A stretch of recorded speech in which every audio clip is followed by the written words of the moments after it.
Olá, graça e paz a todos. Vamos para mais um vídeo. Então, uma vez salvo, salvo para sempre? O que você acha? Eu creio que sim. Mas muitos irmãos sinceros têm dúvida com relação a isso. Por quê? Porque existem algumas passagens na palavra de Deus que falam sobre apostasia. E a mais conhecida delas é Hebreus capítulo 6, do versículo 4 ao 6. E é sobre ela que eu quero falar hoje. Para entendermos essa passagem, é necessário que a gente volte um pouco para o capítulo 5, versículo 12, que diz: Porque devendo já ser mestres, pelo tempo ainda necessitais de que vos torne a ensinar quais sejam os primeiros rudimentos da palavra de Deus. E vos havei feito tais que necessitais de leite e não de sólido mantimento. Porque qualquer que ainda se alimenta de leite não está experimentado na palavra da justiça, porque é menino. Mas o mantimento sólido é para os perfeitos, os quais, em razão do hábito, têm os sentidos exercitados para discernir tanto o bem quanto o mal. Então, aqui nós vemos que está falando de dois tipos de cristãos, tá? Um deles, que é o que começa aqui no versículo 12, fala que devendo já ser mestres pelo tempo. Ou seja, são cristãos que estão há muito tempo na presença de Deus, mas não evoluem espiritualmente. E uma das evidências da salvação é o crescimento, é a frutificação. Uma estagnação nesse ponto, porque aqui não é só um atraso ou uma pessoa que está indo muito devagar. Não. Pelo tempo, eles já deviam ser mestres e ainda estão nos rudimentos da palavra, ou seja, é uma total inanição, são nanicos espirituais, percebe? Então, aqui isso mostra, né, é um forte indício de que não está falando de salvos, tá? Porque o mantimento sólido é para os perfeitos. O que são os perfeitos? Perfeitos são aqueles que, regenerados, nascidos de novo, vão evoluindo de forma normal e natural para um cristão. Não é que ele não cometa erros, não é esse tipo de perfeição, mas é aquele que, em razão de uma conversão verdadeira, ele vai tendo um desenvolvimento natural, um desenvolvimento perfeito, tá? Eles têm o quê? Eles têm pelo hábito, os sentidos exercitados. O que são os sentidos exercitados? Quando nós ouvimos a palavra de Deus, a palavra vem de encontro conosco, né? Por isso é o pregador. É aquela palavra que vem de encontro, né? E nós temos os nossos sentidos exercitados. Então, cada vez que ouvimos a palavra, aquela palavra penetra, ela entra, ela gera frutos. E conforme ela vai se exercitando, você vai crescendo e vai podendo discernir o bem e o mal. Mas tem esse outro grupo que não sai do mesmo lugar, né? Por quê? Porque não está experimentado na palavra da justiça. Ou seja, ele não sequer experimentou de fato, né, a palavra. Por isso que depois, no capítulo 6 e no versículo 4, ele vai falar que é impossível que os que já foram uma vez iluminados, ou seja, esses que já fazem parte da igreja há tanto tempo, provaram o dom celestial, se fizeram participantes do Espírito e provaram a boa palavra de Deus e as virtudes do século XVIII, é impossível que, se eles caiam, sejam renovados para o arrependimento. Eles já estão há tanto tempo dentro da igreja, eles já ouvem a palavra há tanto tempo, e eles não são mais exercitados, ou seja, a palavra ela vai de encontro, te regenera e exercita os seus sentidos, ou ela vai produzir o efeito contrário. Você vai ouvir aquela palavra e vai ficar cauterizado. Então, esses que foram participantes de todos esses meios de graça, porque eles não é que eles foram de fato batizados com o Espírito Santo, regenerados, selados, não. Isso não ocorreu. O que aconteceu aqui é que eles foram iluminados. Provaram o dom celestial, ou seja, eles provaram de todos os meios de graça daqueles que fazem parte do povo da aliança, né, da comunidade da aliança. Então eles se fizeram participantes do Espírito Santo, provaram a boa palavra de Deus. O que é provar a boa palavra de Deus? Eles estavam ali sempre ouvindo a pregação. E eles sentiram, eles foram iluminados de início, eles tiveram algum sentimento que os atraiu à religião. No entanto, de tanto ouvir e não permitirem, né, que aquela palavra de fato penetre, né, por quê? Porque permitir? Porque a graça, né, comum, ela pode ser rejeitada. Então, aqui nós vemos influências da graça que a pessoa, por acabar resistindo a essa influência por tanto tempo, ela permanece um nanico espiritual e ela fica com a mente cauterizada. E é por isso que eles não podem ser renovados para o arrependimento. Por quê?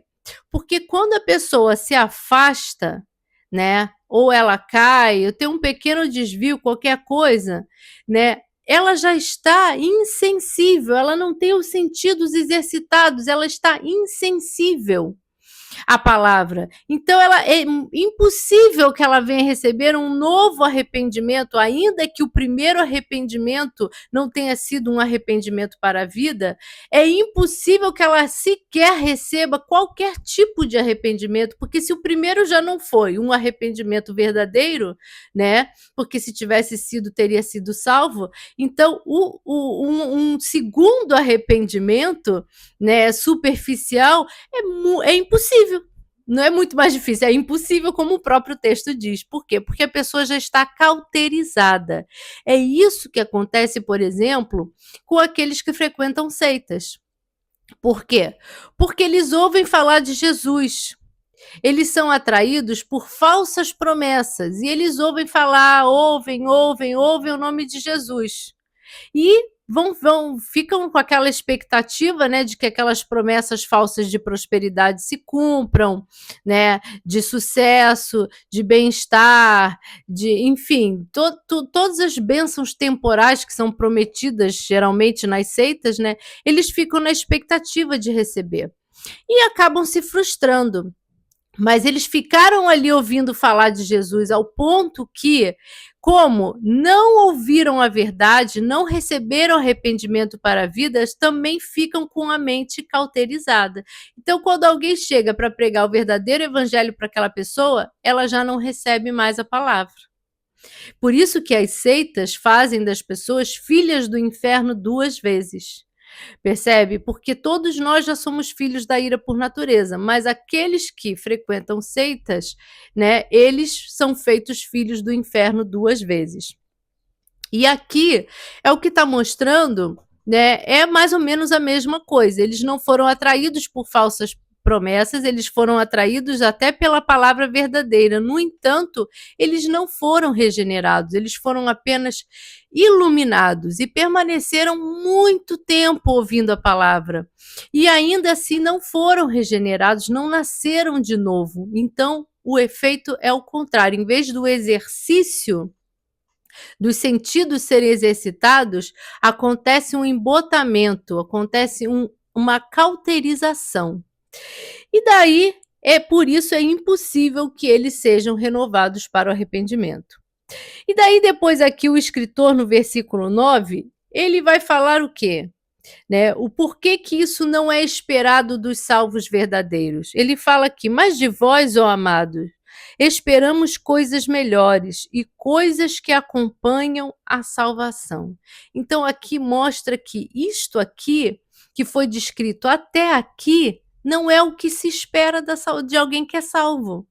Alguém que é salvo, não se espera que ele que ele permaneça um nanico, que ele permaneça no leite, que ele não possa receber mantimento sólido, que ele não tenha os seus sentidos exercitados, que ele seja participante iluminado, que ele seja participante de todos os meios da graça e ainda assim ele não produza frutos. Não! De vós esperamos coisas que acompanham a salvação. Gente, a salvação é acompanhada de evidências.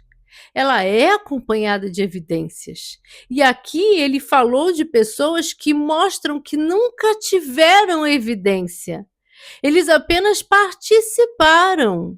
Percebe?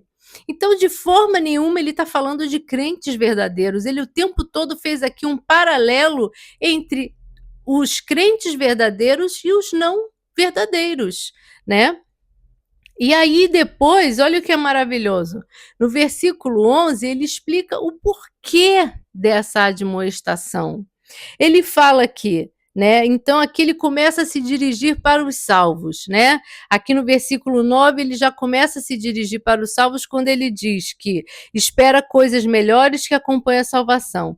E no versículo 11 ele vai explicar, ele diz, mas desejamos que cada um de vós mostre o mesmo cuidado até o fim, para a completa certeza da esperança, para que não vos façais negligentes, mas sejais imitadores dos que pela fé e paciência herdaram as promessas. Ou seja, a exortação é um meio de graça. E ele está dizendo isso aqui. Eu falo assim para que vocês não sejam negligentes. Não é porque vocês podem perder a salvação. Eu estou falando isso para que vocês não sejam negligentes. Ou seja, aqui ele já está tentando, ele já fez a exortação, ele já contristou o coração deles, já fez eles terem um autoexame pela exortação, porque é isso que a exortação faz com o cristão, faz ele ter um autoexame e se arrepender de pecados que ele possa estar cometendo, né, pela exortação, e depois ele vem com o bálsamo já com a explicação, ele já vem dizendo, olha, mas isso é para que vocês não se façam negligentes, para que vocês continuem diligentes, se esforçando, né, tendo o mesmo cuidado que vocês tiveram no início até o fim. Percebe? Então, aqui ele já começa a dar a segurança da salvação de volta para o cristão. E aqui, a partir do versículo 13 até o fim, então, ele fecha com chave de ouro, porque ele diz, porque quando Deus fez a promessa a Abraão, como não tinha outro maior por quem jurasse, jurou por si mesmo. Olha só, versículo 17. Pelo que, querendo Deus mostrar mais abundantemente a imutabilidade do seu conselho aos herdeiros da promessa, se interpôs com juramento. Pelo quê? Para que, por duas coisas imutáveis, nas quais é impossível que Deus minta. Quais são essas duas coisas imutáveis? As duas coisas imutáveis? É a imutabilidade do conselho e o juramento. O que é a imutabilidade do conselho? É o decreto da eleição. O decreto da eleição é imutável. Percebe? E associado ao juramento ainda por cima da promessa. Ou seja, por duas coisas que é impossível que Deus minta, o qual é o quê? Olha o que ele diz aqui no versículo 19. O qual temos como âncora. Estamos ancorados no conselho eterno de Deus, estamos ancorados no juramento de Deus, é a âncora da nossa salvação. Então, você vê aqui uma ministração gloriosa do Espírito Santo, do início ao fim, né? Ele vem fazendo a distinção do cristão, depois ele faz a exortação, depois ele explica o motivo da exortação e depois ele fecha garantindo a sua segurança. Por quê? Porque o verdadeiro cristão, ele está ancorado no amor de Deus. Ele está ancorado no amor e não no medo. Por quê? Porque nós não obedecemos pelo medo, mas pelo amor. É como eu sempre digo, aquele que se arrepende dos seus pecados só por medo de perder a salvação, é arrependimento de Judas. Porque o cristão verdadeiro, ele se arrepende porque ele peca contra o seu pai, né? Nós, quando cometemos algum erro, algum pecado contra o nosso pai e a nossa mãe terrena, a gente não se entristece porque a gente ama eles? É a mesma coisa com Deus. O verdadeiro cristão, ele vai se entristecer quando ele peca contra Deus, e não por medo de perder a salvação. Amém, irmãos? Eu espero ter ajudado no esclarecimento dessa passagem hoje com vocês, tá bem? Eu peço que você curta, compartilhe esse vídeo com quem você acha que precisa ouvir esta palavra. Amém? Até a próxima. Deus abençoe.